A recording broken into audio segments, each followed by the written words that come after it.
Story 2। आखिर कौन था वो? आधुनिक समय में भूत प्रेत अंधविश्वास के प्रतीक के रूप में देखा जाता है, पर कुछ लोग ऐसा भी है जो भूत प्रेतों के अस्तित्व को नकार नहीं सकते।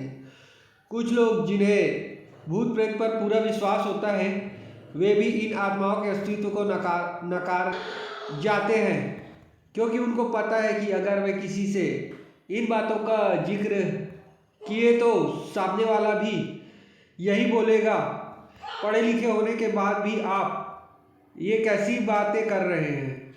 और इस प्रश्न का उत्तर देने और लोगों के सामने अपने गवार समझे जाने से बचने के लिए लोग इन बातों का जिक्र करने से बचते हैं। बात कोई 20-25 साल पहले की है।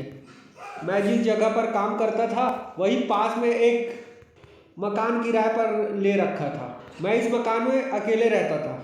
हाँ, पर कभी कभी कोई मित्र या संबंधी आदि भी आ जाते थे। इस घर में एक बड़ा सा हॉल था और इसी से लगा हुआ किचन रूम भी था। एक छोटे से परिवार के लिए यह घर बहुत ही अच्छा था। और सबसे अच्छी इस बात की यह घर पूरी तरीके से खुला खुला था। मैं आपको बता दूं कि इस घर का हॉल बहुत बड़ा था और इसके पिछले छोर पर शीशे जड़ित दरवाजे लगे थे जिसे आप आसानी से खोल सकते थे। पर मैं इस हॉल के पिछले भाग को बहुत कम ही खोलता था, क्योंकि कभी कभी भूलवश अगर यह खुला रह गया तो बंदर आदि आसानी से घर में घुस आते और बहुत सारे सामान इधर उधर कर देते हैं। आप सोच रहे होंगे कि बंदर आदि वगैरह कहाँ से आ जाते हैं, तो मैं आप लोगों को बताना भूल गया कि यह हमारा घर एकदम सुनसान किनारे पर था और इसके अगल बगल बहुत सारे पेड़ हैं।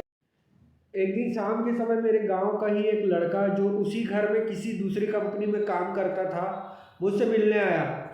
मैंने उससे कहा, आज तुम यहीं रुक जाओ और सुबह यहीं से ड्यूटी चले जाना। पर वह बोला कि मेरी ड्यूटी सुबह 7 बजे से होती है, इसलिए मुझे 5 बजे जागना पड़ता है और आप तो 7-8 बजे तक सोए रहते हैं, तो कहीं मैं भी सोया रह गया तो मेरी ड्यूटी नहीं हो पाएगी। इस पर मैंने कहा कि कोई बात नहीं, एक काम करते हैं, 4 बजे सुबह का अलार्म लगा देते हैं और तू जल्दी से जगकर अपने लिए टिफ़िन भी बना लेना। पर हाँ, एक काम करना, मुझे मत जगाना। इसके बाद वह रहने को तैयार हो गया। रात को खा पी कर लगभग 10:30 बजे तक हम लोग सो गए। हम दोनों हॉल में ही सोए थे। मैं खाट पर सोया था और वह लड़का लगभग मेरे से 2 मीटर की दूरी पर चटाई बिछाकर नीचे ही सोया था।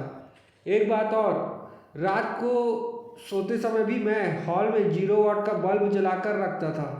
अचानक लगभग रात के 1:30 बजे मेरी नींद खुली। या मैं आप लोगों को बता दूं कि वास्तव में मेरी नींद खुल गई थी, पर मैं लेटे लेटे ही मेरी नज़र किचन के दरवाजे की ओर चली गई। मैं क्या देखता हूँ कि एक व्यक्ति किचन का दरवाज़ा खोलकर अंदर गया और मैं कुछ बोलूँ उससे पहले ही फिर से किचन का दरवाज़ा धीरे धीरे बंद हो गया। मुझे इसमें कोई हैरानी नहीं हुई, क्योंकि मुझे पता था कि गांव वाला लड़का ड्यूटी के लिए लेट ना हो, इस चक्कर में जल्दी जाग गया होगा। बिना गांव वाले बच्चे की ओर देखे ही ये सब बातें मेरे दिमाग में उठ रही थी। पर अरे क्या, फिर से अचानक किचन का दरवाज़ा खुला और उसमें से एक आदमी बाथरूम से निकलकर फिर बाथरूम का दरवाज़ा बंद हुआ।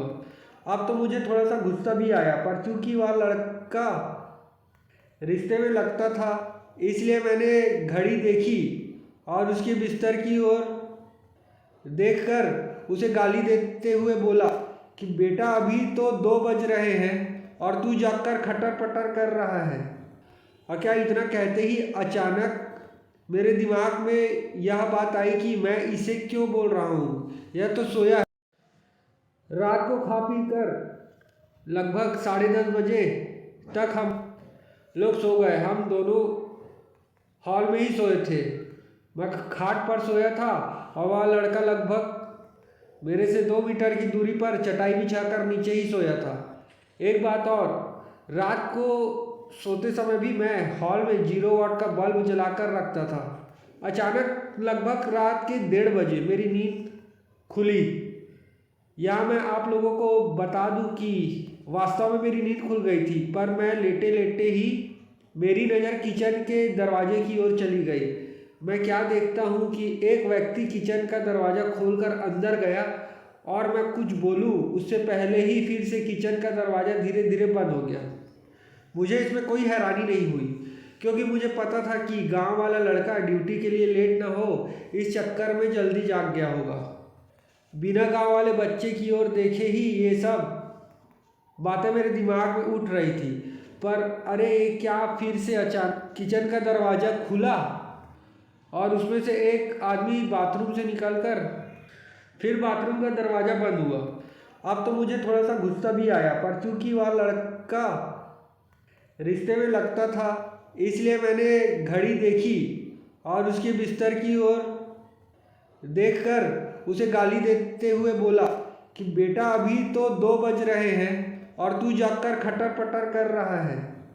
और क्या इतना कहते ही अचानक मेरे दिमाग में यह बात आई कि मैं इसे क्यों बोल रहा हूँ, यह तो सोया है। अब तो मैं झट से खाट से उठा और दौड़कर उस बच्चे को जगाया। वह आँख मलते हुए उठा, पर मैं उसको कुछ बताए बिना सिर्फ इतना ही पूछा कि क्या तू 2-3 मिनट पहले जागा था? वह बोला नहीं तो, और वह फिर से सो गया। अब मेरी समझ में कुछ नहीं आ रहा था। मैंने हॉल में लगे ट्यूबलाइट को भी जला दिया था। अब पूरे हॉल में पूरा प्रकाश था और मेरी नज़रें अब कभी बाथरूम के दरवाजे पर तो कभी किचन के दरवाजे पर थी। पर किचन और बाथरूम के दरवाजे अब पूरी तरह से बंद थे। अब मैं हिम्मत करके उठा और धीरे से जाकर बाथरूम का दरवाज़ा खोला। बाथरूम छोटा था और उसमें कोई नहीं दिखा। इसके बाद मैं किचन का दरवाज़ा खोला और उसमें भी लगे बल्ब को जला दिया, पर वहाँ भी कोई नहीं था। अब मैं क्या करूँ? नींद भी एकदम से उड़ गई थी।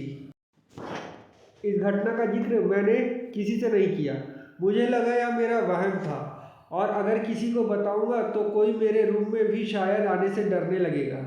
इस घटना को बीते लगभग 1 महीना हो गया और रात को फिर कभी ऐसा मुझे अनुभव नहीं हुआ। एक दिन मेरे गांव के 2 लोग हमारे पास आए। उनमें से एक को विदेश जाना था और दूसरे उनको छोड़ने आया था। वे लोग रात को मेरे यहाँ ही रुके थे और उस रात में अपने एक रिश्तेदार से मिलने चले गए और रात को वापस नहीं आए। सुबह सुबह जब मैं अपने रूम पर पहुंचा तो वे दोनों लोग तैयार होकर बैठे थे और मेरे ही इंतज़ार कर रहे थे।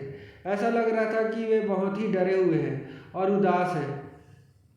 मेरे आते ही वो लोग बोल पड़े कि अब हम लोग जा रहे हैं। मैंने उन लोगों से पूछा कि फ़्लाइट तो कल है, तो आज की रात आप लोग कहाँ ठहरेंगे? उनमें से एक ने बोला रोड पर सो लेंगे, पर इस कमरे में नहीं। अरे अब अचानक मुझे 1 महीने पहले घटित घटना याद आ गई। मैंने सोचा तो क्या इन लोगों ने भी इस फ्लैट में किसी अजनबी को देखा? मैंने उन लोगों से पूछा कि आखिर बात क्या है, तो उनमें से एक ने कहा कि रात को कोई व्यक्ति आकर मुझे जगाया और बोला कि कंपनी में चलते हैं।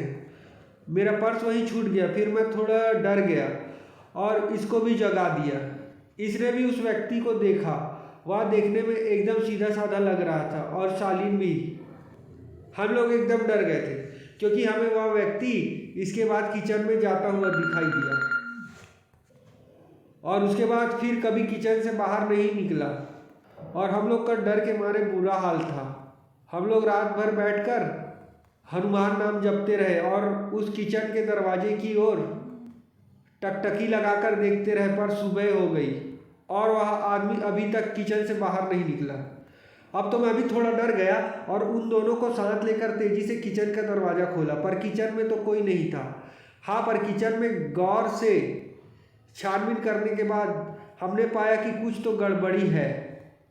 जी हाँ, दरअसल फ्रिज खोलने के बाद हमने देखा कि फ्रिज में लगभग जो 2 किलो टमाटर रखे हुए थे वे गायब थे और टमाटर के कुछ बीज, रस आदि वही नीचे गिरे हुए थे और इसके साथ ही किचन में एक अजीब गंध फैली हुई थी। खैर पता नहीं यह हम लोगों को वहम था या वास्तव में कोई आत्मा हमारे रूम में आई थी। मैंने इससे छुटकारा पाने के लिए उस घर को ही चेंज कर दिया और दूसरे घर में जाकर रहने लगा।